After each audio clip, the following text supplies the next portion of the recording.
السلام عليكم ورحمة الله تعالى وبركاته. والصلاة والسلام على خاتم الأنبياء والمرسلين محمد صلى الله عليه وسلم. أما بعد، كيف ما كتعرفوا هاد السنة الموجة ديال البرد دايزة صعيبة.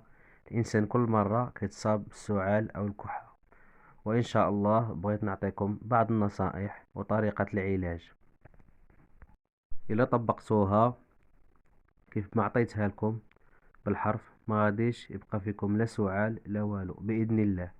النصائح اللي بغيت نقول لكم هي: الإنسان منين يتصاب بالزكام ويتحول إلى سعال أو الكحة، النصيحة الأولى يقطع الاغتسال، يعني ما يبقاش يدوش تقريبا شي سيمانة هكاك، لأن منين تيكون فينا الكحة وكنغتاسلو كتولي عاوتاني تولي من جديد كتجدد، كتولي بحال اللي ما درنا والو. النصيحة الثانية يحافظ على قد الملابس اللي كان لابس، منين يبغي يبدل الملابس ديالو يلبس نفس الكمية اللي كان لابس من قبل. النصيحة الثالثة هي يتجنب أي حاجة باردة ويشرب الحاجة السخونة بحال الأتاي بحال القهوة.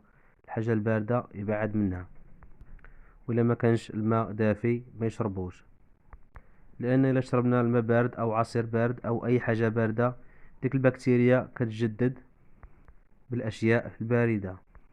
هادو هما النصائح، إلا تبعتوهم ما يكون غير الخير إن شاء الله. أما طريقة العلاج فهي كالتالي: طريقة العلاج فتنا كنا تكلمنا عليها في واحد الفيديو وعطات نتيجة مزيانة، شكرونا عليها الناس الحمد لله. رابط الفيديو هنا غادي نخليه لكم في الوصف، فيه الوصفة كاملة، دخلوا تفرجوا فيه، وما تنساوش الاشتراك في القناة وزير لايك للفيديو باش يطلع بزاف ديال الناس وتعم الفائدة للجميع. وشاركوا الفيديو مع أحبابكم، والسلام عليكم ورحمة الله تعالى وبركاته.